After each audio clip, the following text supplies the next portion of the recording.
Bonjour à tous. Normalement, vous êtes tous avec nous. Bienvenue. On est 157 au moment où je vous parle. J'espère déjà que vous allez bien, que vos familles, vos équipes vont bien, que le confinement n'est pas trop difficile ou trop long, évidemment, pour chacun d'entre vous. Donc, bienvenue à ce premier des 3 webinaires qu'on organise sur le thème du printemps résilient. Le printemps résilient, c'est sous ce titre en forme de clin d'œil à ceux d'entre vous qui ont peut-être lu ce livre de Rachel Carson, un livre fondateur de l'écologie moderne qui s'appelle Un printemps silencieux, qui est paru de mémoire début des années 60, je crois en 1962. Marquer un printemps silencieux, ça s'applique pas mal aussi à ce qui se passe dans nos rues aujourd'hui. Bref, c'est sous ce titre que nous vous proposons cette série de 3 webinaires pour partager avec vous nos réflexions sur la résilience productive, industrielle, alimentaire dans cette crise et plus généralement.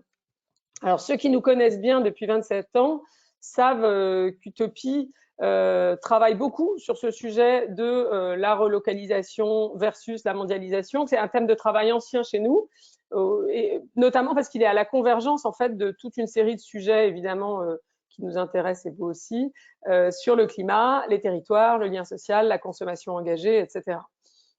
Pour mémoire, on a mené pas mal d'études là-dessus qui montrent que le secret de la prospérité sur un territoire, c'est pas la relocalisation ou la mondialisation, mais bien l'un et l'autre. J'insiste sur le l'un et l'autre. Il faut de la mondialisation pour faire entrer des devises et il faut une économie locale dense et diversifiée pour faire jouer l'effet multiplicateur qui explique dans les différentes études qu'on a menées à peu près un tiers des écarts de prospérité entre les territoires.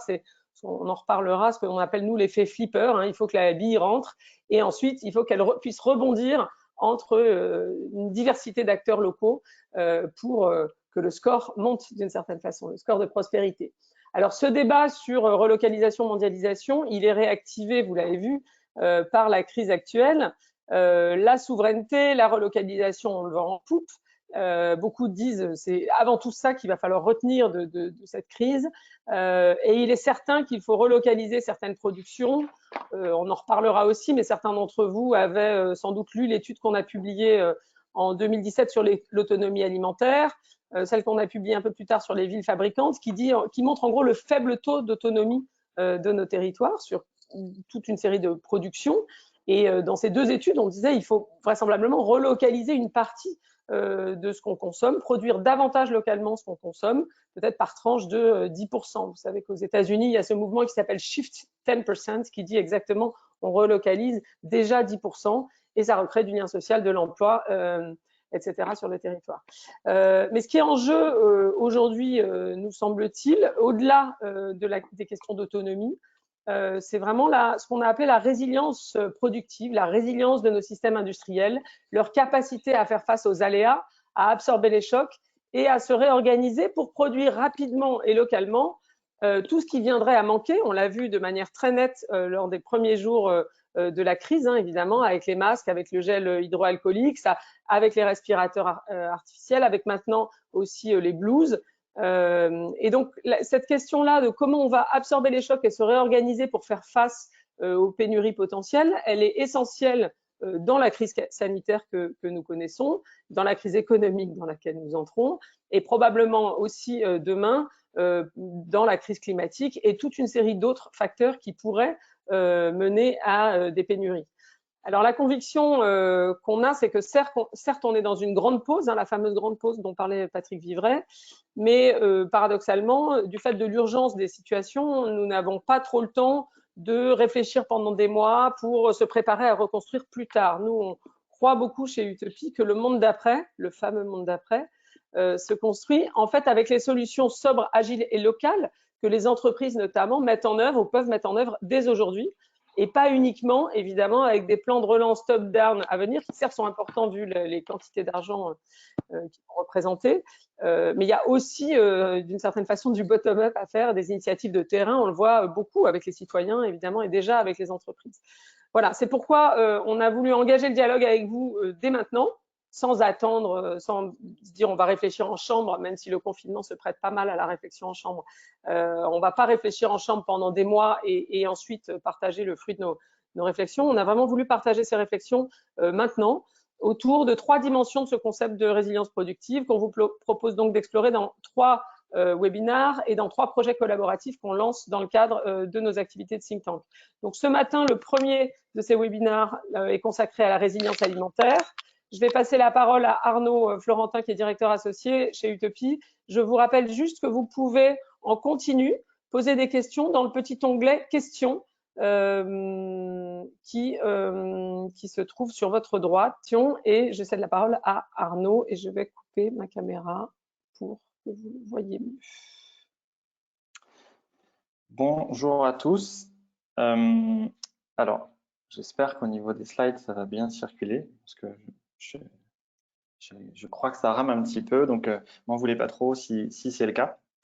Donc effectivement, donc je vais introduire le sujet de la résilience alimentaire, vous présenter nos convictions, vous présenter la façon dont on l'aborde, aussi des chiffres pour objectiver, quantifier ce qu'est la résilience alimentaire, c'est un point clé. Et puis, je laisserai la parole ensuite à Annabelle et Samuel pour présenter d'une part des solutions, des pistes de réflexion, et ensuite vous présenter, Samuel le fera sur le travail de recherche et les différents partenariats qu'on souhaite entrevoir dans les semaines et mois qui viennent. Alors, je fais un test de slide. A priori, c'est bon. Alors, je suis toujours sur la même. Voilà, ça arrive. Ça rame un petit peu. Je m'en excuse par avance. Donc, tout d'abord, un petit contexte voilà, qui nous semble nécessaire sur la résilience alimentaire. Alors, il va falloir que j'anticipe un petit peu. Un point important, alors désolé si ça saute, a priori on a un petit souci aussi de projection, donc si vous voyez des textes qui sautent, ne vous en voulez pas trop, a priori, problème de compatibilité, semble-t-il. Mais bon, vous voyez principalement le texte. Alors, bien évidemment, est en cours une crise alimentaire mondiale, en tout cas, on a les premiers signes d'une crise alimentaire mondiale qui est susceptible d'impacter à court terme, mais aussi, semble-t-il, assez durablement les entreprises à travers leurs débouchés, mais aussi à travers leurs approvisionnements, parfois les deux. Et puis, de manière globale, la sécurité alimentaire mondiale, ça touche les pays en voie de développement, ça touche les pays plus développés. On l'a vu, on commence à le voir notamment aux États-Unis, autant sur la sécurité alimentaire, c'est-à-dire les personnes à bas revenus, que sur la production. On a notamment vu des abattoirs, des lieux de transformation à l'arrêt. Il y a quelques jours, les dirigeants de la FAO, de l'OMS et de l'OMC ont lancé un cri d'alarme en disant fluidifions les échanges internationaux, c'est essentiel. Aujourd'hui, on a tout un tas d'indicateurs qui laissent penser que la crise alimentaire va s'installer parce qu'il y a des baisses de production, c'est le petit encadré jaune que vous avez sur la gauche, des baisses de production, des usines à l'arrêt, des baisses de revenus, des restrictions aux importations ou aux exportations pour des raisons tout à fait valables, hein, comme la protection, là, les réserves de devises dont parlait Elisabeth, des raisons un peu plus protectionnistes, des raisons qui visent aussi à protéger les marchés domestiques, des tensions sur la logistique, des tensions sur le travail, hein, notamment les travailleurs étrangers, et puis voilà des tensions qui risquent d'apparaître au redémarrage d'entreprises, sans parler des tensions sociales voire diplomatiques. Donc on a tout un climat qui laisse penser qu'une crise alimentaire mondiale est en cours. Certains pays ont résisté ou résistent encore, comme la France. Alors bien évidemment, il y a eu des tensions, hein, vous l'avez vu, on l'a tous vu sur l'agriculture, notamment sur la main-d'œuvre, la transformation, la logistique, la montée en cadence, des ruptures, des produits qui sont délaissés, mais grosso modo, la filière agroalimentaire française a plutôt résisté. Néanmoins, il y a des indicateurs qui semblent inquiétants si cette crise est amenée à prolonger. Donc, si je reprends les derniers indicateurs qui ont été publiés, on a quand même une baisse du chiffre d'affaires pour 80% des entreprises. Les TPE, les PME sont très touchés. On a des vraies tensions sur les approvisionnements agricoles, mais aussi packaging. Et on a aussi des tensions sur les débouchés, puisqu'on a une entreprise sur deux qui déclare avoir des tensions, une difficulté d'accès à ces marchés internationaux, voire domestiques. Et puis l'absentéisme, qui est un peu plus logique dans cette période-là, mais on voit bien qu'il y a aussi des difficultés à substituer des postes à d'autres. Ce qui est intéressant dans ces tensions en cours, c'est qu'elles mettent et elles ravivent des points de faiblesse de notre alimentation. Je parle de l'économie française, mais on pourrait parler de tout un tas d'autres pays. Des tensions, notamment, et ça met en évidence la dépendance croissante de plus en plus de pays aux produits alimentaires importés. Donc, le solde commercial, c'est le cas de la France, mais de beaucoup d'autres pays, est assez déficitaire sur les produits alimentaires. En tout cas, l'écart se creuse, ce qui peut être paradoxal sur certains pays comme la France. Sur des produits agricoles, des produits beaucoup plus élaborés. Ça met aussi en évidence la fragilité des modèles agricoles, la perte du foncier, la perte des exploitations. Ça met aussi en évidence, et en tout cas la crise actuelle a très vite mis en évidence la répartition de la valeur, notamment en défaveur des agriculteurs. La slide suivante va t'arriver, si elle est bien. Voilà. Ces tensions amènent surtout les acteurs de la filière, enfin en gros j'ai envie de dire toutes les filières, mais là puisqu'on parle de la filière alimentaire, à se projeter face à tout un tas d'autres aléas naturels, climatiques, politiques, économiques, voire technologiques, qui touchent tous nos pays et de manière très différente. Un des premiers aléas qui peut toucher et qui d'ailleurs semblerait risque de nous toucher dès cet été, c'est les enjeux de sécheresse, alors qui sont très importants, on a bien vu le printemps. Donc les enjeux de sécheresse, mais à terme les enjeux climatiques, et on le sait tous, qui vont être croissants et avec une fréquence de plus en plus importante. Submersion, inondation, incendie, cyclone, tempête, etc., etc. Finalement, la crise actuelle nous amène à nous projeter sur ces différents risques, à imaginer les situations de résilience du système alimentaire face à ces différents aléas climatiques. Ce qui se passe en ce moment, c'est qu'on peut quand même arriver à se projeter sur quelles seraient les conséquences économiques de telles crises et de tels aléas climatiques, puisque grosso modo, on aurait le même type de conséquences économiques, rupture, approvisionnement. Et donc, c'est assez intéressant parce que cette crise, d'ailleurs, plusieurs crises peuvent se superposer, donc ça amène vraiment à se projeter. Ce qui se passe également d'un point de vue un peu plus social, alors c'est le cas en France, mais c'est aussi le cas dans beaucoup de pays, c'est la montée et les fortes attentes des consommateurs concernant les termes un peu forts de relocalisation, souveraineté alimentaire, des termes qui étaient déjà forts, c'est assez intéressant, qui sont remontés après la crise 2008-2009, pour la préservation de l'emploi, notamment en France, mais le made in local est quelque chose qui a été énormément diffusé à l'international. Dès les premiers jours, on a eu des sondages qui sont sortis et beaucoup d'autres ont été réalisés en France et ailleurs et ont montré que les deux grandes attentes, c'est l'autonomie agricole, l'autonomie alimentaire et plus globalement la relocalisation des industries agro-industrielles qui sont dans les principales attentes des consommateurs. Il y a une petite étude hier qui a été publiée et qui montre aussi l'intéressant décalage entre ce que pensent par exemple les consommateurs qui vraiment mettent très haut l'approche locale et les marques qui mettent l'approche locale haute, mais beaucoup moins haute que ce que pensent les consommateurs. Donc, il y a un petit gap et on voit bien qu'il y a une grosse attente des consommateurs et c'est quelque chose qui était déjà à un niveau très élevé.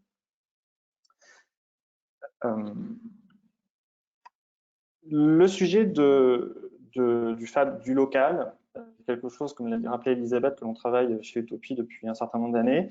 Sur le sujet de l'alimentation et plus spécifiquement sur l'autonomie alimentaire, nous avons réalisé un rapport en 2016, rapport qui est accessible en ligne, sur l'autonomie alimentaire des villes, puisqu'on travaille, quand on parle d'autonomie alimentaire, c'est quand même la maille qui souvent est travaillée parce qu'en fait c'est là que vivent la plupart des gens, des habitants, la plupart des pays, et que c'est une maille qui est relativement pertinente. On travaille ce sujet depuis 2016 avec des entrées plutôt économiques, des entrées sociales, des entrées liées à la dépendance des produits, des matières importées, et puis aussi une des considérations environnementales où on est vraiment dans penser la maille locale comme la maille la plus pertinente pour travailler le changement climatique, travailler toutes les empreintes environnementales, les empreintes carbone, eau, terre, matières premières, l'idée de ne pas les polluer les autres et d'arriver à séquestrer la pollution, sa propre pollution.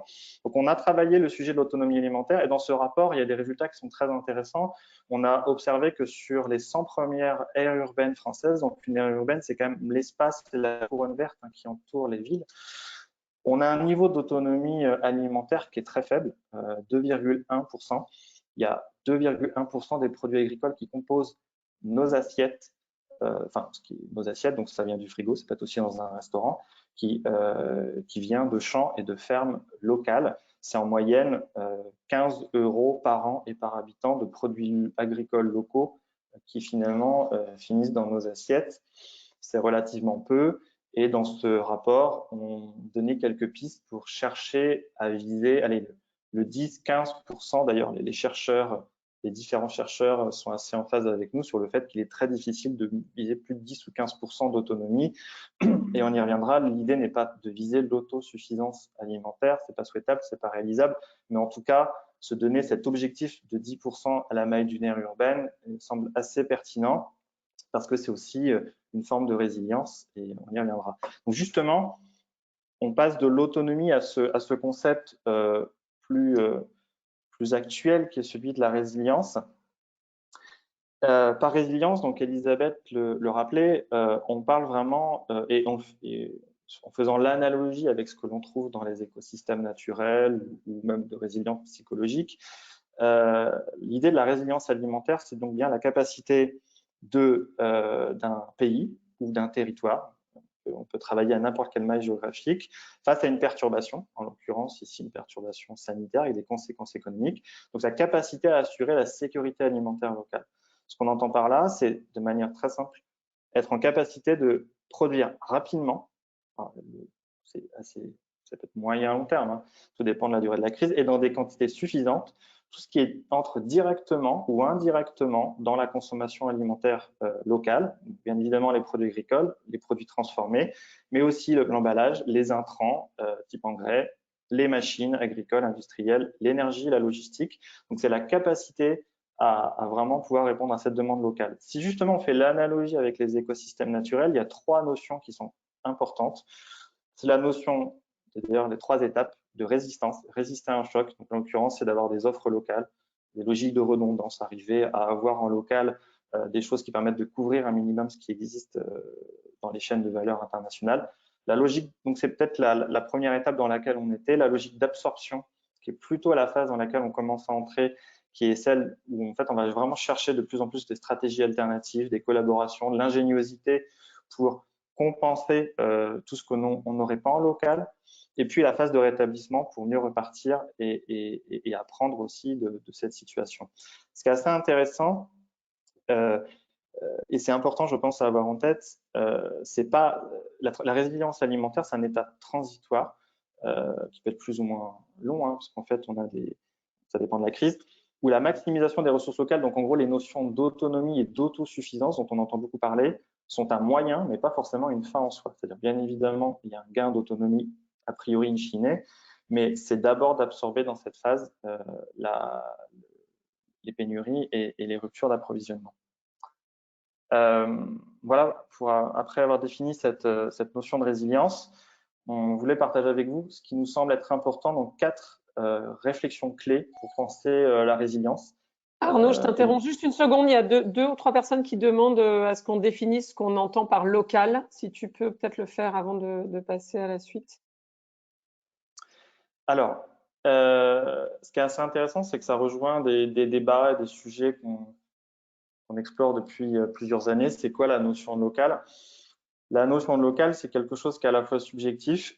Si vous demandez aux Français, par exemple, on a mené une étude il y a quelques années, la notion de local, elle ne dépasse pas le département et en même temps, elle a une pertinence au niveau régional, elle a une pertinence au niveau pays, tout comme elle peut avoir une pertinence continentale. Ça dépend foncièrement des produits que l'on cherche à travailler. Et c'est plutôt un système de poupée russe, c'est-à-dire qu'en fait, il y a une manière de travailler local qui va à une maille urbaine. Il y a une manière un produit, on peut le travailler à une maille urbaine, on peut le travailler à une maille régionale, puis à une maille nationale. En fait, c'est assez. On ne peut pas définir le local. Il y a des tentatives qui sont faites dans l'alimentation. Vous avez des tentatives qui sont faites qui le définissent à 75 km². Vous voyez bien que c'est assez compliqué, il y a assez peu de produits dans 75 km². Les Américains sont sur 100 ou 150 miles. Vous avez et puis ensuite, sur certains produits, ça sera simplement le Made in France. C'est très difficile de définir ce qu'est la maille locale. On reviendra, en fait, je vais y venir dans un instant avec les chiffres. C'est intéressant de réfléchir par palier, de se dire que, on va y revenir, mais sur la notion de résilience, on va voir que peut-être que la maille urbaine sur laquelle nous on travaillait est trop insuffisante et que la première maille pertinente dans une situation de résilience, c'est plutôt la maille régionale, puisque vous allez le voir dans la manière dont on mesure la résilience, la capacité à trouver des synergies, la capacité à mobiliser le territoire, la maille régionale semble quand même la plus appropriée. Il y a aussi la notion de compétence, hein, parce qu'en France, c'est la compétence économique, hein, les métropoles ou les régions. Donc, c'est quand même important, la compétence économique. Et puis, voilà, je dis, ça dépend vraiment des produits. Donc, c'est pas évident de définir la maille locale, mais je m'excuse par avance si j'utilise le mot local. Et sous le mot local, on peut avoir des approches régionales ou des approches nationales. Mais vous allez le voir, de toute façon, l'approche de résilience, à travers les chiffres qu'on va vous présenter, on peut la décliner sous différentes mailles géographiques. Donc, 4 réflexions clés pour aborder la notion de résilience. La première nous semble être fondamentale. L'agilité productive, la plasticité productive d'un pays, d'un territoire, est au moins aussi importante que sa capacité à produire localement. L'idée n'est pas forcément de tout savoir produire ou de tout produire sur un territoire. On l'a bien vu, Elisabeth le rappelait, très vite, on a découvert ou redécouvert l'agilité, l'ingéniosité productive dans des temps très rapides, donc la capacité de produire des choses qu'on ne produisait pas. On l'a vu sur les masques, le gel, évidemment. On a vu des réallocations productives, des sauts productifs. J'y reviendrai, c'est une notion importante. La capacité à se convertir, à aller vers d'autres produits. Sur tout un tas de produits industriels, on a même vu l'agroalimentaire faire ses sauts productifs sur les gels hydroalcooliques.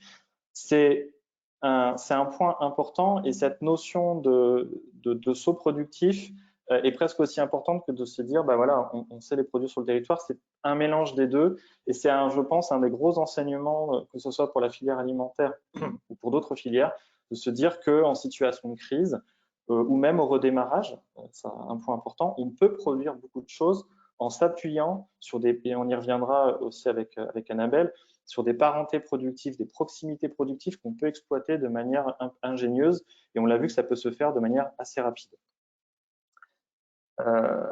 Autre point clé de cette crise économique, c'est la concentration spatiale de la production dans le monde. On le voit avec tout un tas de produits, c'est flagrant avec les masques. Là, je vous ai mis un chiffre qui est assez intéressant, c'est quand on regarde le commerce net de masques dans le monde, exportation ou importation, on voit l'ultra-domination de la Chine, c'est quand même 8 masques sur 10, et plus globalement de l'Asie. On voit bien qu'il y a un enjeu à travailler la distribution de la production sur nos territoires. Donc, quand je dis production, et là, on voit bien la notion de local, c'est par pays. On voit bien qu'il y a un enjeu de mieux distribuer. Donc là, tous les industriels se sont rendus compte que ces approvisionnements étaient trop concentrés, et pas que sur les produits médicaux. Mais là, si on transpose la problématique sur l'agroalimentaire, on voit bien que c'est aussi quelque chose qu'on doit appliquer au sein même de nos pays. Là, je prends l'exemple des pâtes. On voit la concentration spatiale de la production industrielle de pâtes en France, mais j'aurais pu prendre tout un tas d'exemples de concentration et d'ultra-spécialisation régionale. Tout un tas d'autres aléas climatiques, économiques, technologiques pourraient avoir des conséquences et bloquer des productions sur des régions. Donc, on voit bien que ce raisonnement qu'on souhaite appliquer en se disant bah ouais, la production mondiale elle est trop concentrée, il faut aussi faire l'effort intellectuel de se dire à la maille d'un pays, il faut aussi imaginer une distribution de cette production parce que face à d'autres aléas, et peut-être d'ailleurs à la crise actuelle, hein, on ne sait pas comment ça va évoluer, il est important de distribuer cette production sur l'ensemble des territoires afin de ne pas la concentrer dans un ou dans 2 lieux. Donc ça, c'est aussi un vrai enjeu de résilience, la distribution spatiale de la production. Clavier. Troisième enjeu, c'est la notion de relocalisation. Alors, on en entend beaucoup parler, beaucoup d'effets d'annonce. Alors, des industriels qui ont pris conscience qu'il fallait absolument relocaliser une partie des approvisionnements, parce que c'est possible. Et puis, beaucoup d'annonces politiques sur des plans relocalisation, quelque part, on réavive un peu des choses qui étaient déjà dans les cartons avec le ministère du redressement productif de M. Montebourg. Cette notion de relocalisation est certes intéressante, mais face à la crise actuelle, très insuffisante. Pourquoi? À court terme, clairement, on n'a pas le temps de relocaliser. Donc, il va falloir trouver des solutions qui sont beaucoup plus agiles, beaucoup plus adaptées à l'idée de produire vite local des solutions sur les territoires. On y reviendra dans la deuxième partie de cette présentation. Quel type de solution on doit mettre en place pour être beaucoup plus agile? Et puis, à plus long terme, on voit bien qu'il y a des limites. Après la crise de 2008-2009, on a, notamment en France, mais dans d'autres pays, on a vu l'émergence du made in local, je le disais tout à l'heure, de politiques de volontaristes, de relocalisation, mais dont les effets restent assez limités si on regarde le bilan net entre ce qui est arrivé et ce qui est sorti, entre les délocalisations et les relocalisations. Il y a une difficulté de la relocalisation, c'est la lourdeur du travail, la complexité, et puis bien évidemment tout un tas de barrières technologiques, techniques, et puis des enjeux de prix, des enjeux de coûts. Comment arriver à relocaliser tout en étant compétitif? Alors on y reviendra dans la suite de présentation, mais il peut y avoir des enjeux aujourd'hui très intéressants sur la robotisation, l'automatisation, mais et on le voit bien dans l'alimentation, il y a un enjeu sur le fait de nourrir les populations à plus bas revenus, à plus revenus modestes. On voit bien que la production locale ou made in France est souvent un peu plus élevée et ça pose quand même un enjeu. Donc la relocalisation est intéressante, mais n'est peut-être pas la seule solution ou la solution à tous nos problèmes. Donc il faut falloir innover et imaginer des solutions productives locales qui ne soient pas des relocalisations d'usines ou des relocalisations massives. Et ça rejoint mon point à l'instant, relocaliser une usine qui produirait ou qui alimenterait l'ensemble de l'économie nationale. Et quatrième point qui nous semble important pour aborder cette question de la résilience, c'est le point qu'a abordé Elisabeth sur l'économie locale versus l'économie mondiale. Il y a une étude qu'on a réalisée, alors je suis désolé, on ne voit pas très bien, ça saute vraiment. On a réalisé donc il y a 2 ans, sur 87 pays, on a montré que les écarts de prospérité entre pays dépendaient aux 2/3 de leur capacité à capter des revenus à l'extérieur, des exportations, du tourisme, des revenus du capital, un petit peu des revenus du travail. Et 1/3 de ce qu'on appelle l'effet flipper, c'est-à-dire une fois qu'on fait rentrer la bille dans le jeu, c'est la capacité à garder la bille la plus longtemps possible avec des bumpers, avec des artifices qui permettent de garder cette bille et puis de générer de la richesse supplémentaire. Sans bille, on ne peut pas jouer. Sans mondialisation, sans revenus extérieurs, on ne peut pas. Je rappellerai que sur un pays comme la France, les exportations, c'est quand même 820 milliards de dollars et les exportations agro, c'est 90 milliards de dollars. Beaucoup d'autres pays sont très dépendants. Donc l'enjeu en fait de cette crise, c'est de se dire va falloir redémarrer avec un processus donc notamment tout ce qui est exporté, de mieux se reprojeter vers les exportations, c'est essentiel. C'est pas de tout ramener vers le marché domestique, ça serait contre-productif. Mais en revanche, de se dire est-ce que la crise actuelle n'est pas une manière de renforcer l'effet flipper, de renforcer les artifices, de renforcer le circuit économique local. Voilà sur les 4 enjeux.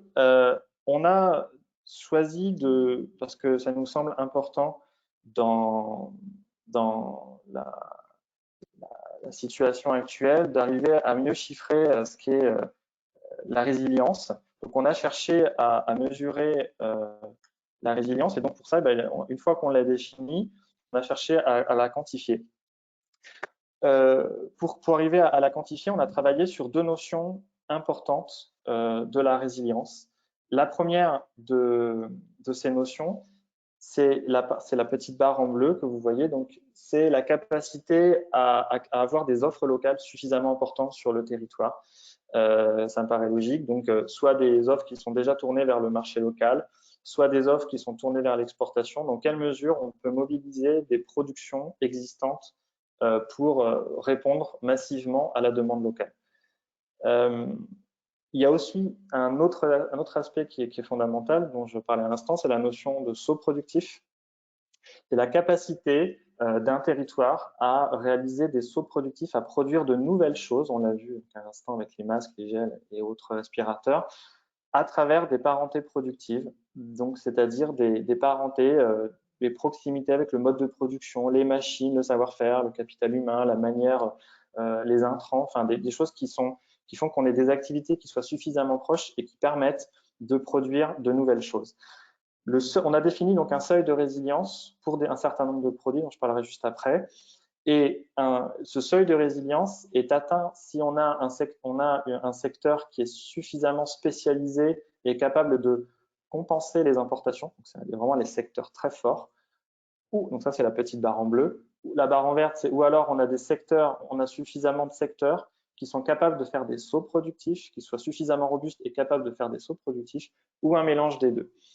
Et on définit de cette manière le seuil de résilience, c'est-à-dire la capacité à pouvoir répondre à la demande locale.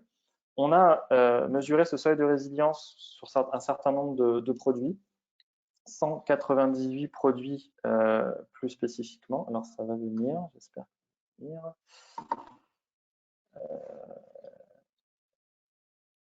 va venir. Voilà. Pardon. Ça va revenir, pardon. Bon, j'ai un petit. Sur 198 produits, donc, on a souhaité travailler sur des produits agricoles, des produits transformés. Vous voyez ici, le panel est assez large. On a aussi travaillé sur des engrais. On a également travaillé sur des emballages. On a également travaillé sur des machines. Donc, on est sur un panel de produits très important. Les seules choses qu'on n'a pas pu intégrer, faute de données, c'est les services, l'énergie et la logistique. Donc, on a mesuré le niveau de résilience d'un certain nombre de territoires sur ces 198 produits. Première info intéressante, donc on a travaillé à la maille pays. Aujourd'hui, le pays le plus résilient en termes alimentaires, c'est les Pays-Bas, suivi par l'Espagne. Une chose très intéressante sur les Pays-Baltes, vous avez la Lituanie qui est deuxième, suivi par la France. Alors la France se classe quatrième aujourd'hui en termes de résilience alimentaire.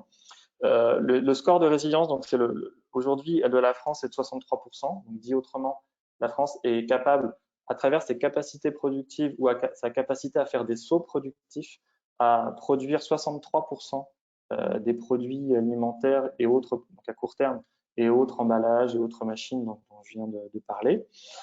Si on regarde les capacités productives actuelles, c'est 50%. Donc, en gros, il y a 50% des produits qu'on est capable de produire à court terme. Si on regarde toujours ces capacités productives, au niveau de la transformation alimentaire, la France se classe 3e, 22e sur l'élevage, 27e sur les fruits et légumes, 10e sur les céréales et seulement 80e sur les engrais, qui est aussi un petit enjeu en matière de résilience alimentaire. À la maille internationale, ce qui est assez intéressant et inquiétant, devrais-je dire, 6 pays sur 10 n'atteignent pas le seuil de résilience sur au moins 30% des produits. C'est-à-dire qu'aujourd'hui, on a un niveau de résilience qui est très bas, c'est-à-dire qu'en moyenne, les pays sont résilients sur très peu de produits alimentaires et d'intrants ou d'autres produits nécessaires à la consommation alimentaire locale. Lorsqu'on regarde en détail, on n'a pas fait tout le détail, mais notamment sur les produits agricoles, on a une très faible résilience et cette faible résilience s'observe surtout sur les céréales. 63 des produits n'atteignent pas le seuil de résilience sur au moins un des 8 grands produits céréaliers, blé, orge, seigle, avoine, etc. Donc, vous voyez, c'est la carte qui est en bas à gauche, la grande carte. On voit qu'il y a vraiment un grand nombre de pays qui sont très peu résilients. Certains sont bons sur un, mais pas sur les autres.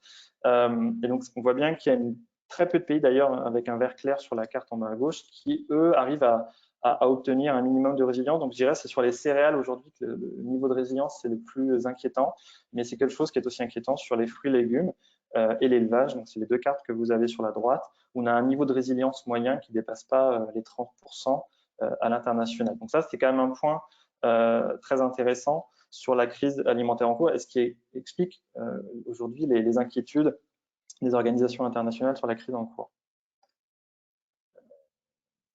On a fait le même travail à la maille régionale. Alors, on pourrait le faire à la maille de département, d'ailleurs, ce qu'on a prévu de faire, ou à la maille de ville.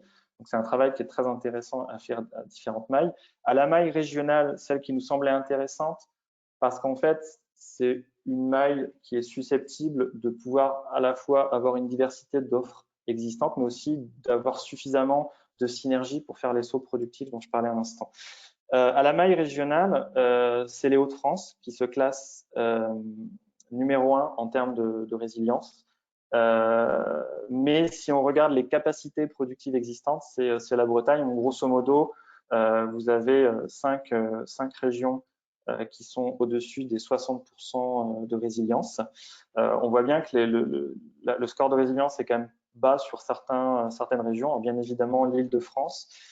Si on regarde ces capacités productives existantes, ne peut couvrir que 16% des produits, 198 produits que j'ai présentés à l'instant, mais qui néanmoins peut compter sur une certaine agilité productive parce qu'elle peut espérer en produire près d'un quart en mobilisant les forces productives locales. Donc ça, c'est assez intéressant. On voit bien quand même qu'il y a des écarts entre régions, au-delà des régions fortes. Un dernier point, les Hauts-de-France sont numéro 1, notamment grâce à leur capacité de transformation alimentaire, là où la Bretagne, par exemple, est très forte, bien évidemment, sur l'élevage ou certaines agricultures. Donc, ce n'est pas tout à fait la même façon de construire la résilience non plus.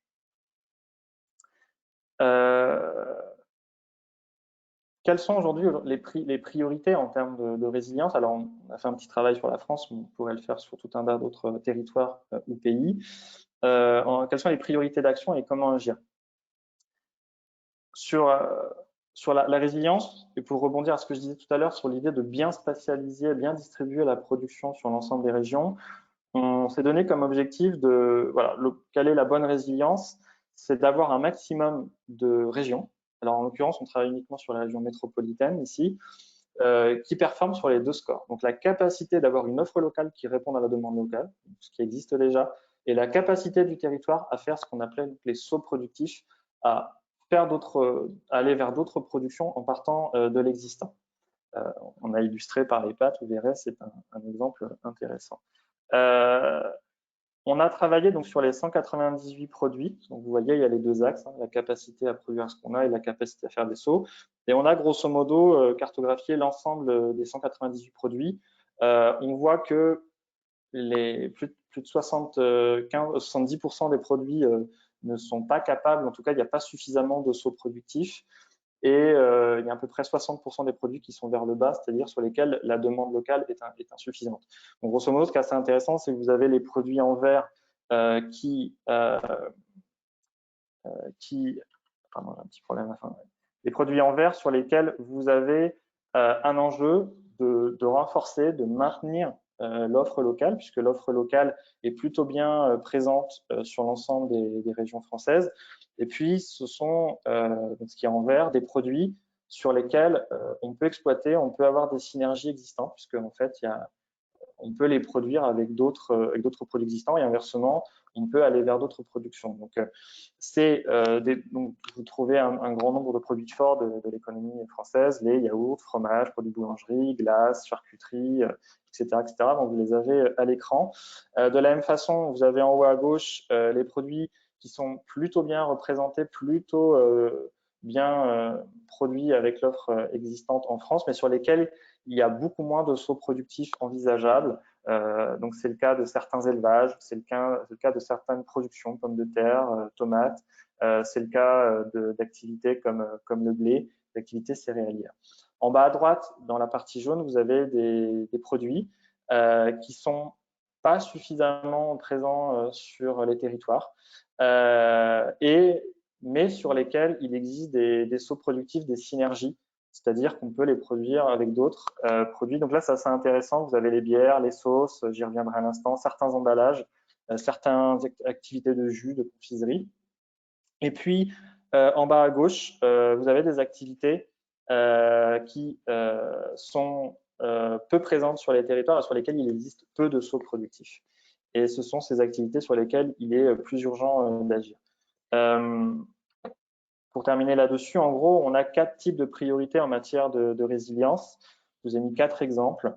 Des pays, donc des produits sur lesquels il est urgent d'agir. Donc, c'est tout ce que vous avez en bas à gauche. Donc, c'est l'exemple des pâtes qui finalement sont pas suffisamment produites diffusées sur l'ensemble des territoires et sur lesquelles il existe pas suffisamment de sauts productifs sur lesquels on peut travailler en injectant des solutions. Annabelle y reviendra juste après. C'est notamment, alors, petit souci également, désolé. Donc en fait, on peut travailler sur des micro-usines de production de pâtes. On peut aussi chercher à faciliter les sauts productifs lorsqu'ils ne sont pas évidents, équiper, former des agriculteurs vers le métier d'artisan pastier, innover, notamment avec les pâtes légumineuses. Autre exemple, donc là c'est l'exemple des pâtes, mais si vous prenez par exemple en haut à gauche, donc on a des produits sur lesquels l'offre est bien répartie sur les territoires, mais sur lesquels de la même façon il n'existe pas suffisamment de sauts productifs. C'est le cas du blé. Et le blé, c'est une production sur laquelle on peut envisager des choses très intéressantes comme l'écologie industrielle, renforcer les bassins de producteurs de blé avec des synergies, la transformation, les résidus, diversifier les petites exploitations, notamment céréalières par l'implantation, la mise à disposition d'outils de meunerie et de transformation des céréales, renforcer, maintenir en innovant. Sur la partie de droite, vous avez des produits sur lesquels il existe des sauts productifs, des synergies que l'on peut exploiter.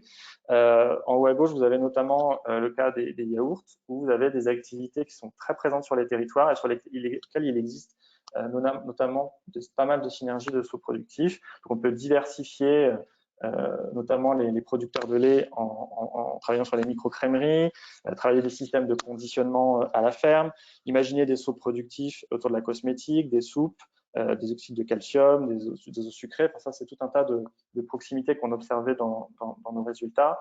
Et puis, un dernier cas de produits, c'est celui que vous avez en bas à droite, notamment les sauces, les assaisonnements, qui sont insuffisamment présents sur l'ensemble des territoires, mais sur lesquels il y a des sauts productifs envisageables à travers les soupes, les confitures, les jus de fruits. Il y a également tout un tas de synergies hors alimentaires qui sont très intéressantes sur les peintures, les vernis, les produits de nettoyage, carton, etc., etc. Donc voilà, on voit bien qu'en fait, la notion de résilience peut être travaillée de façon très différente avec une certaine typologie de produits en travaillant vraiment sur ces notions. Est-ce qu'on a les capacités sur le territoire de les produire? Est-ce qu'on a la capacité d'innover, les capacités de faire des sauts productifs? Et en fonction, les enjeux sont très différents. C'est justement ces solutions que je vous propose de voir avec Annabelle. Si ce slide veut bien arriver.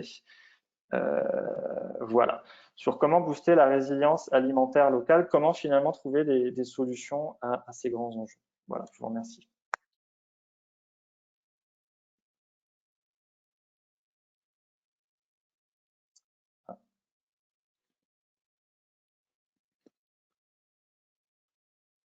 Moi, je n'entends pas. T'as pas le son. Annabelle, je crois que tu n'as pas le son. Il faut que tu recommences. Tu branches. Non, sur ton écran en haut, le petit micro.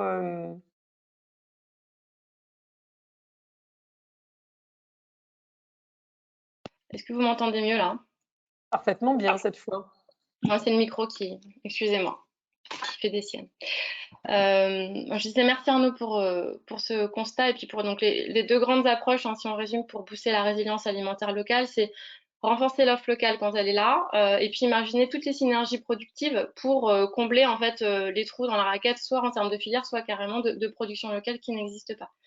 Là, ce qu'on voulait vous faire, c'était un premier panorama de solutions qui ont fait leurs preuves et qui peuvent être mises en place à court terme, pour la plupart, sur nos territoires, pour voilà, répondre un peu aux quatre grands enjeux qu'Arnaud a mis en lumière dans la matrice tout à l'heure.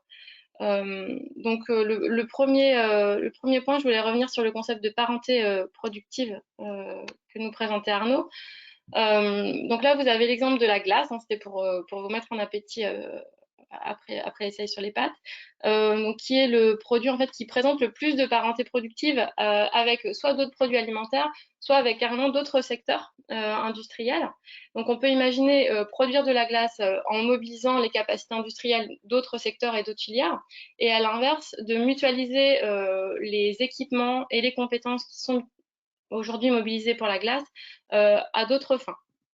Et donc, ça peut nous permettre de créer des synergies, soit en considérant les intrants qui nous permettent aujourd'hui de produire de la glace. Typiquement, on a des synergies avec le secteur de la viennoiserie, de la confiture, le fromage, les produits à base de malt. On peut aussi avoir des synergies sur les process de production, comme la glace, c'est à base d'émulsion, de surfactants. On a de fait des parentés productives avec le secteur de la cosmétique, de la peinture.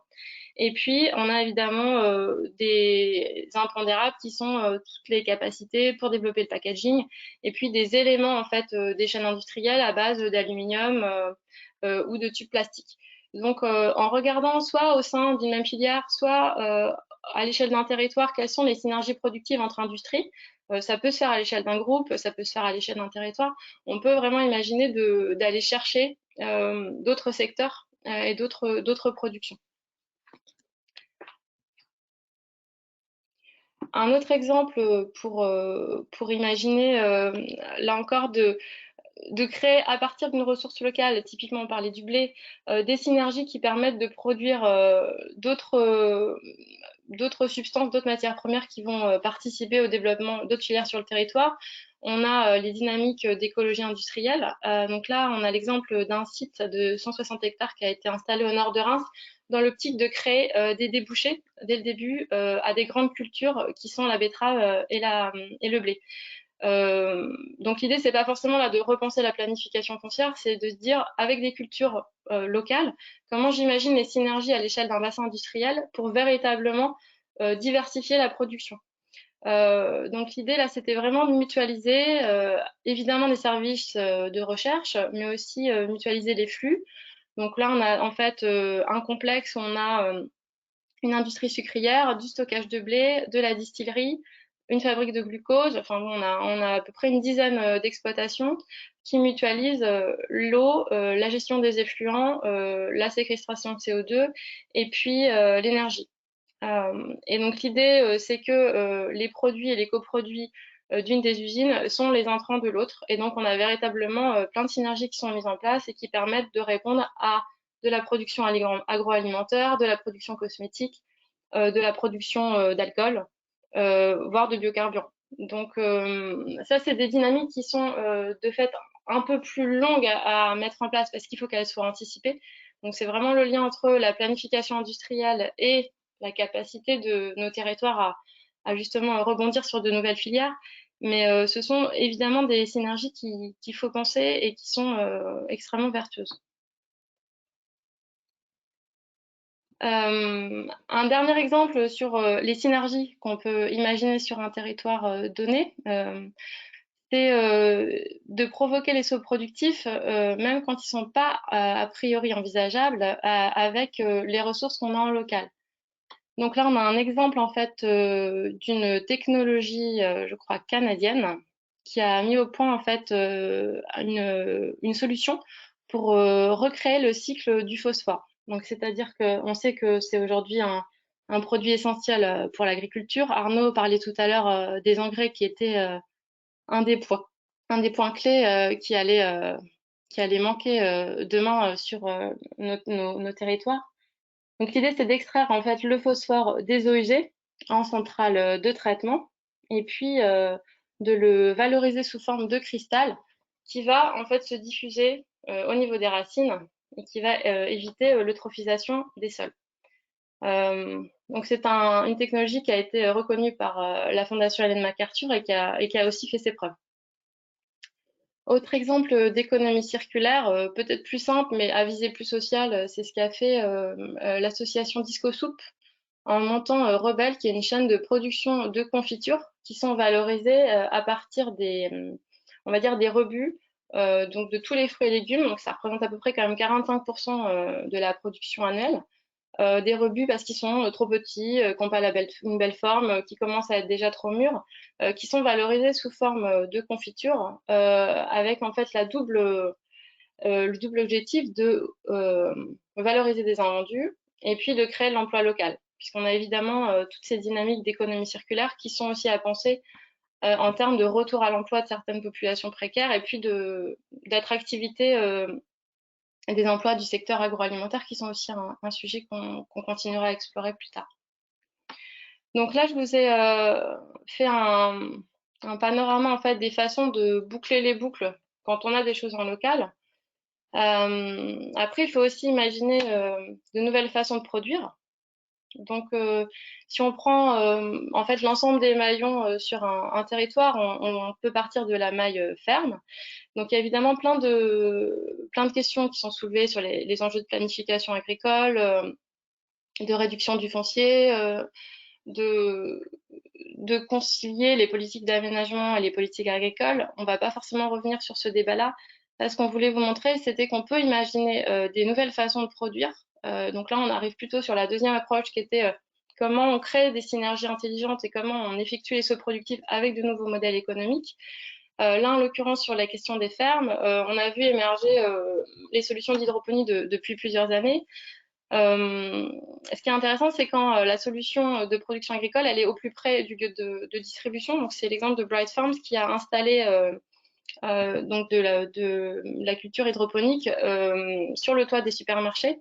Donc, on a un système en fait de location de la structure hydroponique pour les magasins qui de fait vendent en direct avec une qualité de fraîcheur et puis une maîtrise de la production. Et un modèle qui est assez innovant où l'investissement n'est pas fait par le supermarché, mais par contre, il s'engage à acheter la production pendant plusieurs années.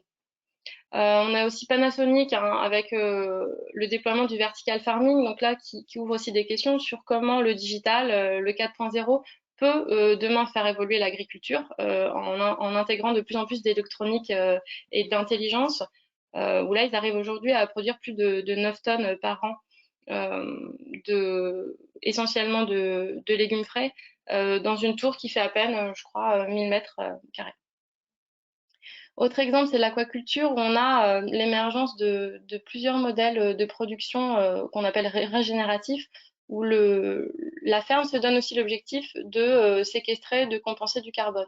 Donc il y a la première photo là qui est assez intéressante, c'est l'exemple d'une culture qui est en Islande, où on a un double objectif de neutralité carbone parce que la culture est alimentée en géothermie et de compensation par la plantation d'arbres. On a vu aussi émerger des fermes de polyculture avec un mélange d'algues et de crustacés. Donc là, on avait l'exemple de Green Wave, où on a en fait un double objectif de séquestration du carbone avec la production d'algues et de restauration des écosystèmes. Donc il y a vraiment plein de nouveaux modèles de production à imaginer qui combinent séquestration, restauration et une production vertueuse et qualitative. Typiquement, on a vu aussi que les produits de la pêche étaient des produits en tension. Et donc l'aquaculture a énormément de beaux jours devant elle. Je vais passer vite sur les deux autres. Je pense qu'il faudra qu'on revienne dessus de toute façon dans des séances prochaines. Mais on a des systèmes complètement intégrés de farm où on a des systèmes donc all-in-one qui permettent de se plugger sur un territoire, soit pour renforcer la capacité productive d'une ferme qui est déjà en place, soit carrément pour installer des capacités productives. Ça peut être le cas de pays qui ont des situations d'urgence ou même de pays avec des enjeux d'équipement agricole, comme c'est le cas de l'Afrique. Et puis là, pour vous mettre en bouche, on avait quelques exemples d'autres productions alternatives, comme production d'algues, production d'insectes ou production même de protéines à base de CO2, donc avec tout un cycle de récupération. On peut imaginer aussi de nouvelles choses quand on continue. Excusez-moi, j'arrive pas à faire défiler. Hop. Voilà, pardon. Il y a un petit délai, excusez-moi. D'imaginer de nouvelles choses sur les lieux de transformation. Là, l'idée, c'est de rapprocher l'industrie du lieu de production. Donc, on vous a donné quelques exemples. Donc là, je vois que le temps passe, donc je vais aller assez vite, mais des micro-usines qui permettent sur un site de production, là en l'occurrence de blé bio, de valoriser sur site le blé avec un équipement de meunerie, puis un équipement de production de pâtes. Donc là, on a une chaîne qui est complètement intégrée. C'est un des produits qui est fait dans l'Aube, où on a un artisan pastier. On voyait que les pâtes étaient un gros sujet d'importation. On peut imaginer vraiment plein de micro-usines de pâtes qui j'ai envie de dire, tissent le territoire et qui valorisent carrément sur site la production de blé.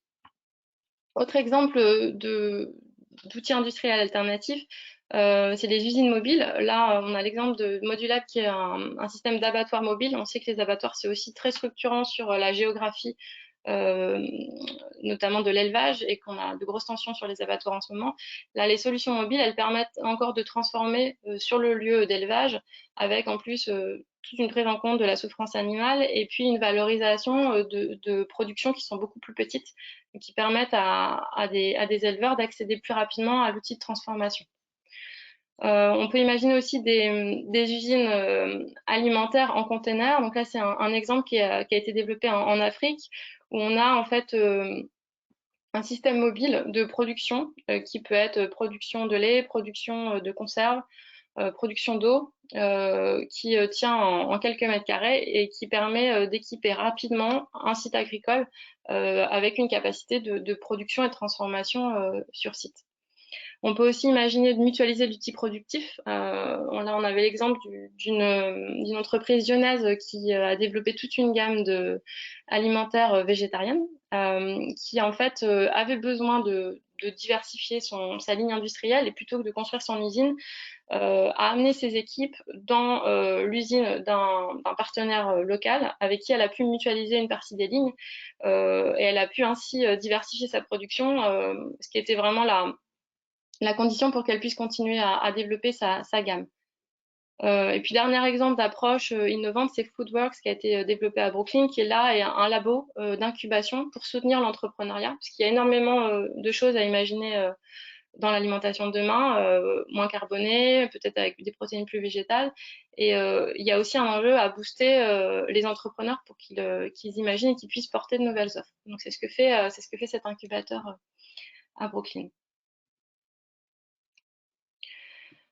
Autre façon de changer le tissu productif, c'est toute l'architecture qu'on appelle nous plug and play. Donc, c'est-à-dire, j'ai commencé à donner quelques exemples d'avoir des unités mobiles, modulaires, et souvent qui intègrent du digital. Donc, il y a un volet nouvelles technologies qui permet aussi à ces solutions d'être pertinentes, et qui nous paraissent intéressantes aussi pour faciliter certains sauts productifs sur le tissu agroalimentaire. En l'occurrence, parce qu'au-delà de ce que j'ai montré tout à l'heure pour renforcer la production agricole, on peut aussi les utiliser pour produire sur site du packaging, produire sur site de l'énergie, ou produire sur site des engrais. À chaque fois de façon assez vertueuse. Donc, il y a énormément de solutions qui aujourd'hui permettent de se dire on peut densifier le tissu productif en local sur des points qui sont complémentaires à la production agricole pure, comme le packaging ou les engrais. Et puis à plus long terme, parce que l'idée c'était quand même d'articuler la réflexion court terme avec le long terme, évidemment il faut envisager une diversification de la production par un soutien aux filières, et donc c'est projeter on va dire la planification des productions agricoles avec des enjeux dont on sait qu'ils vont aussi arriver, qui sont l'adaptation au changement climatique des cultures, le stress hydrique, et puis de s'orienter aussi vers la production d'aliments qui sont plus en phase avec les recommandations nutritionnelles. Donc, il y a aussi évidemment l'enjeu d'adapter toutes ces solutions vers un régime alimentaire souhaitable à moyen terme. Et pour ça, il faut aussi mobiliser les capacités d'aménagement et d'imaginer en fait un maillage du territoire à toutes les échelles, donc aller rechercher du foncier en milieu urbain, valoriser les friches industrielles, et puis repenser les terres agricoles. Donc là, on a évidemment un enjeu de coopération avec les territoires qui est clé. Et puis sur la question du maillon logistique, on a aussi l'enjeu d'imaginer des hubs peut-être plus petits qui permettent à des producteurs de petite taille et même de moyenne taille d'accéder à des capacités de stockage, d'entreposage, de livraison mutualisées. Là, on vous a donné l'exemple de Manger Bio-Isère, qui est une SCI qui s'est en fait regroupée pour permettre en fait de donner l'accès à des producteurs bio de l'Isère au carreau du mine de Grenoble, pardon, pour vendre ses produits. Donc la question logistique va être déterminante évidemment dans la façon dont on arrive à restructurer des filières en local. Puis dernier point, c'est le marketing qui va être fait autour de ces démarches et puis la garantie qu'on va donner aux consommateurs. Donc là, on voulait vous donner l'exemple de Terre de Source, qui est pour nous un bon exemple où qui conjugue la valorisation de filières locales, l'engagement écologique et puis la question du juste prix aux producteurs, qui est évidemment le troisième maillon de l'équation.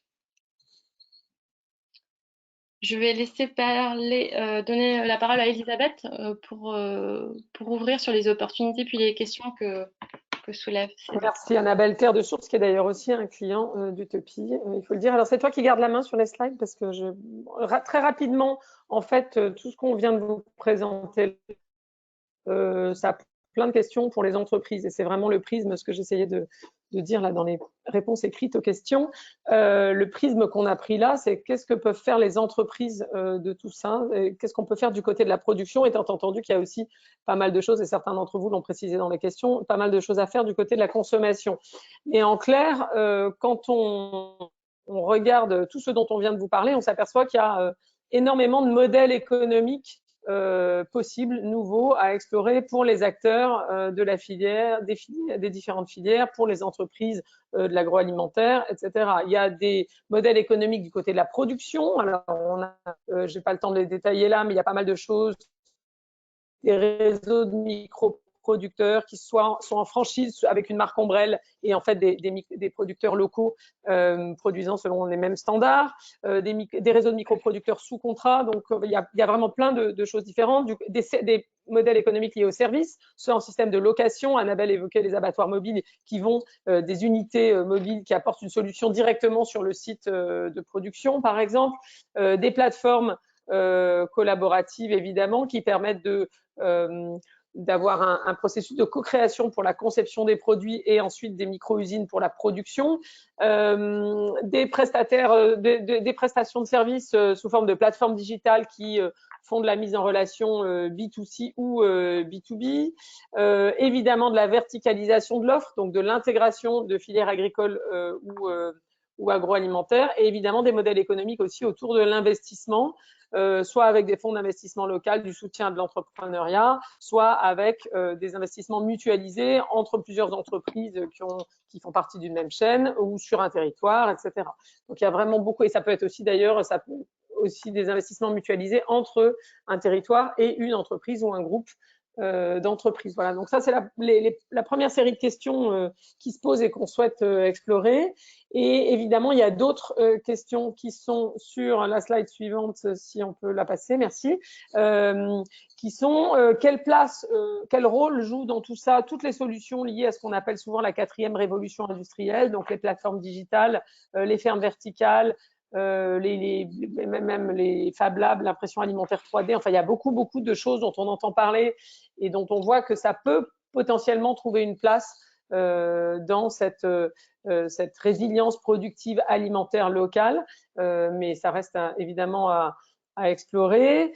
Et puis une autre question qui se pose, c'est quelle coopération entre les entreprises et les territoires, c'est-à-dire comment on articule avec des conséquences très claires sur ce qu'on a appelé là la géographie productive, c'est-à-dire que la question de comment j'articule les choix stratégiques des entreprises et les compétences territoriales reste ouverte et d'une certaine façon appelle d'ailleurs à expérimentation de mon point de vue. En tout cas, il y a des cas qui existent, qu'on veut étudier, et c'est pourquoi, pour répondre à toutes ces questions, on a imaginé un projet que je vais laisser Samuel Roumeau, qui est manager au sein du think tank Utopie, vous présenter maintenant.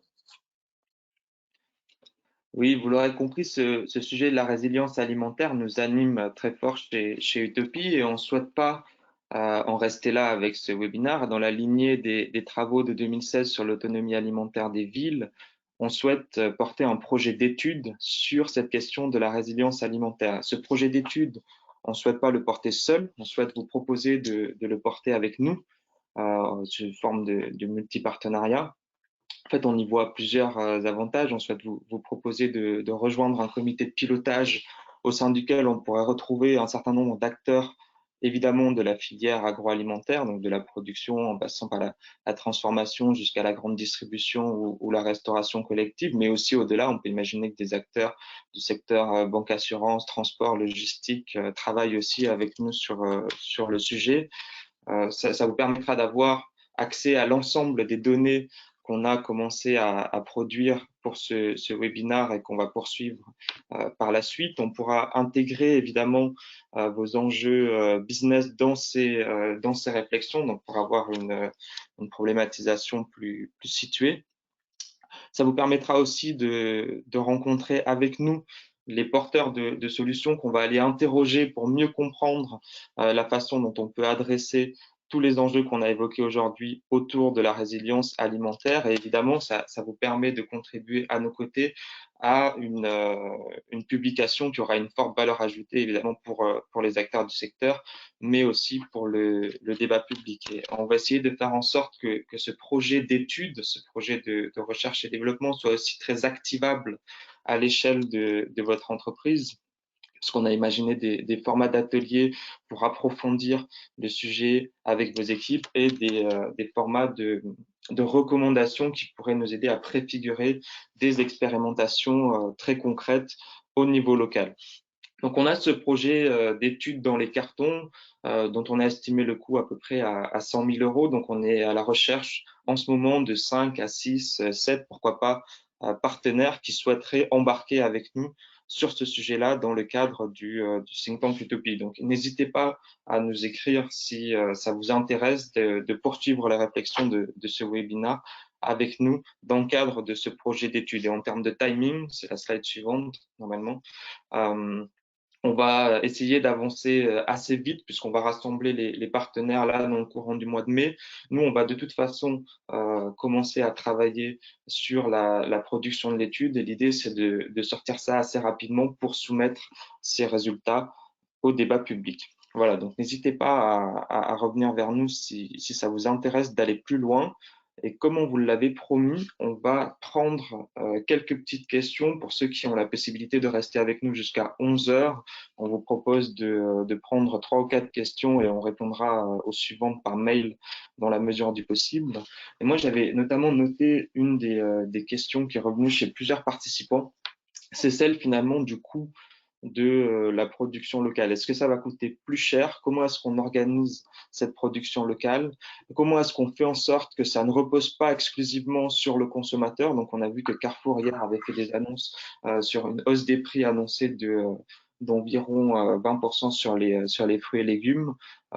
Est-ce qu'on a, Arnaud notamment, des idées sur la façon de contrôler les coûts? Je le disais un petit peu tout à l'heure, sur la manière c'est d'essayer de voir comment la fabrication distribuée plus modulaire, plus petite, capable aussi d'intégrer les éléments de quatrième révolution industrielle qui peuvent être sur la robotisation, qui peuvent être aussi sur des nouvelles formes de production, qui peuvent être aussi sur une certaine désintermédiation. Il y a des plateformes, il y a des applications permettent de mieux travailler la valeur. Comment cette nouvelle façon de produire peut être rentable? Parce qu'en fait, c'est ça le point. Donc, il y a quand même pas mal d'expérimentation.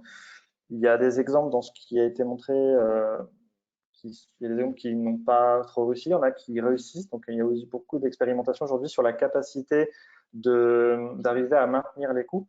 C'est là tout l'enjeu, c'est de se dire, est-ce que finalement, avec la manière de produire traditionnelle, on peut arriver à nourrir tout le monde avec des coûts raisonnables? A priori, non. Donc, en fait, il est nécessaire d'innover dans la manière de produire, dans la manière aussi de ce principe d'économie d'échelle hein, qui amène aujourd'hui à une forme de concentration des outils de production sur les territoires. C'est comment on arrive à casser un peu cette économie d'échelle. Donc, un des éléments sur la manière de distribuer la production et d'arriver à maintenir les coûts est une des réponses, mais il y en a sûrement d'autres. Mais en tout cas, c'est la principale solution que je vois. Et d'ailleurs, en dehors de l'alimentaire, on arrive à voir que tout un tas de petites solutions qui viennent se plugger, qui sont plus qui utilisent beaucoup plus de nouveaux outils, je parlais de la robotisation, arrivent à maîtriser les coûts. On a beaucoup parlé par ailleurs de quantité produite, une approche quantitative, mais quid de la dimension qualitative? Certains participants s'interrogent sur la façon d'intégrer la dimension notamment nutritionnelle dans ces réflexions autour de la résilience alimentaire. Alors là, je vais peut-être laisser Annabelle ou je sais pas si Sophie, je sais pas si elle était connectée. Oui, bah, en tout cas, je peux commencer, puis Sophie complétera. C'était un peu l'idée de l'ouverture sur le moyen terme, c'est comment on choisit, au-delà d'une approche très opportuniste de quelles sont les filières en place et comment je renforce la résilience, d'orienter les filières les plus stratégiques en se disant qu'on a une double lecture, si je simplifie, nutritionnelle et puis écologique, en se disant qu'on va avoir une réflexion sur je sais pas, l'assiette 2050, hein, il y a des scénarios qui existent, hein, que ce soit ceux du PNNS ou d'Efter. Bon.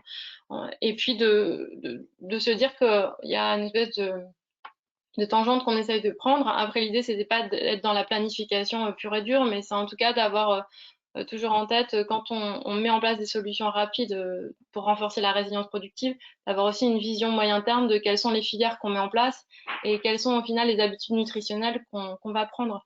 Là, on a donné pas mal d'exemples tout à l'heure sur des substituts protéinés à la viande. Ça ne veut pas dire qu'il faut supprimer complètement l'élevage, mais de fait, si aujourd'hui on voit qu'il y a une pénurie dans certaines régions d'élevage, est-ce qu'il ne faut pas aussi imaginer des substituts parce que la réflexion, elle est là aussi, se dire on va renforcer la résilience en substituant, et quitte à substituer, autant que ça soit en phase avec d'autres enjeux qui sont lutte contre la précarité et puis régime nutritionnel de qualité. On a une autre question qui porte elle sur l'énergie. Quand on parle de résilience, notre forte dépendance aux importations dans un monde post-pétrole pose question. Je peux laisser Annabelle répondre sur cette question. Bah, en tout cas, c'est aussi ça qu'on a essayé d'illustrer sur les intrants les plus stratégiques. En tout cas, si on prend juste l'agriculture, on a mis le doigt sur le sujet des engrais et on a évidemment les sujets de autonomie énergétique, en tout cas le fait qu'on développe des exploitations agricoles qui soient le plus résilientes, avec le fait de valoriser aussi économiquement la production d'énergie. C'est pour ça qu'on a montré, là en l'occurrence, ces exemples de production de biométhane à la ferme. On peut imaginer aussi d'avoir de la réparation de l'équipement et d'avoir une optimisation énergétique de l'équipement agricole. Et puis au niveau industriel, là aussi on avait ouvert les pistes sur les dynamiques d'écologie industrielle qui permettent de réduire la dépendance aux énergies primaires en mutualisant les flux. Donc évidemment, ça a contribué à renforcer on va dire l'indépendance énergétique de toute notre production alimentaire. Mais évidemment, il y a un enjeu de planification aussi de ces sujets. Enfin, de fait, il y a déjà des dynamiques en place pour planifier le biométhane à horizon 2030.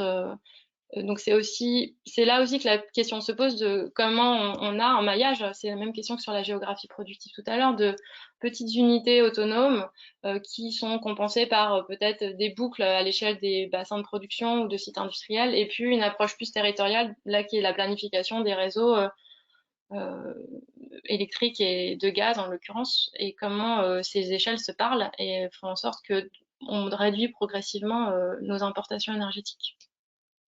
Je te laisse compléter, Arnaud, si tu souhaites. Non, mais en fait, les sujets de résilience et de réenracinement des activités sur les territoires, y compris énergétiques, c'est un sujet qui n'est pas nouveau et sur lesquels nous on travaille beaucoup. Et par exemple, quand on parle des empreintes carbone, si vous voulez vraiment réduire votre empreinte carbone, notamment ce qui pèse beaucoup dans l'empreinte carbone des entreprises et des territoires, à savoir le scope 3, donc grosso modo ce qui est acheté et souvent ce qui est importé, la seule solution, ça va être de la travailler, de créer un écosystème local. Et donc, on voit bien en fait que à travers la résilience, on est en train de réfléchir aux outils nécessaires et aux outils qu'on avait d'ailleurs du mal à mettre en place pour travailler concrètement les grands enjeux, notamment la neutralité carbone. Si on veut vraiment travailler la neutralité carbone, dedans il y a le scope 3. Si on veut vraiment travailler son scope 3 qui est aux 2 tiers en général importés, il faut trouver des solutions locales. Donc en fait, la distribution de la production, la décentralisation énergétique, c'est pas qu'une question de résilience alimentaire, c'est juste une question de résilience tout court. Et c'est aussi une manière de travailler et d'atténuer son empreinte carbone, mais aussi toutes les autres empreintes environnementales, y compris l'empreinte matière, l'empreinte biodiversité. Donc c'est vraiment le sujet du local est aussi un sujet, c'est-à-dire que c'est le moment en fait d'arriver à trouver les solutions qu'on avait du mal à mettre en place pour justement travailler dans le dur les empreintes environnementales et notamment l'empreinte carbone. On est en plein dedans. C'est le moment Et une autre d'innover. question, ouais, une autre question porte sur la temporalité et notamment le temps nécessaire à la mise en œuvre, en particulier des solutions plug and play. On sait qu'on est aujourd'hui dans une situation assez inédite d'urgence pour faire face à d'éventuelles pénuries. Est-ce qu'on a une idée assez précise sur ces questions alimentaires, du temps que ça prendrait de mettre en place des solutions type plug and play? Est-ce qu'on se parle de quelques jours, de quelques semaines, de quelques mois? Alors, ce qui est intéressant, c'est que les solutions plug and play, c'était la slide qu'a présentée Annabelle, elles sont. Nous, on a fait un travail de veille depuis quelques mois. D'ailleurs, c'est un travail qu'on avait commencé avant la situation Covid, puisque c'est un travail qu'on avait initié justement pour travailler sur la résilience au sens large.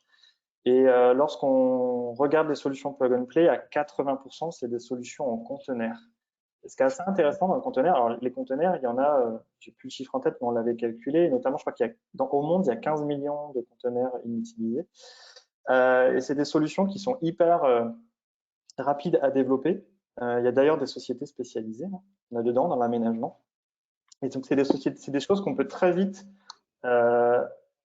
plugger.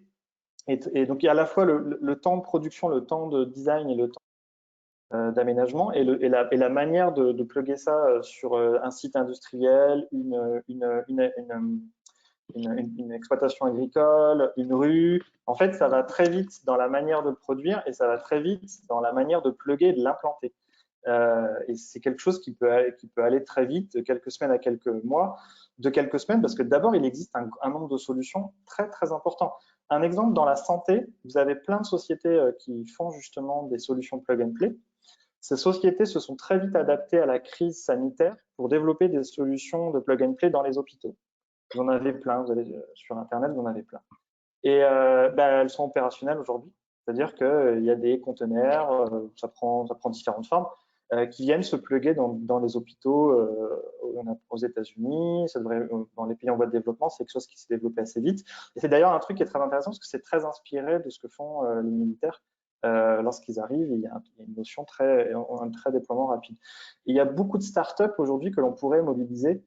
Et nous, il y a beaucoup. D'ailleurs, ce qui est assez intéressant, c'est on l'a bien vu sur les visières, notamment sur l'impression 3D, ça peut aller très vite. On a mobilisé en un temps record des Fab Labs, des petites unités de production en France, donc on peut et ailleurs d'ailleurs maintenant.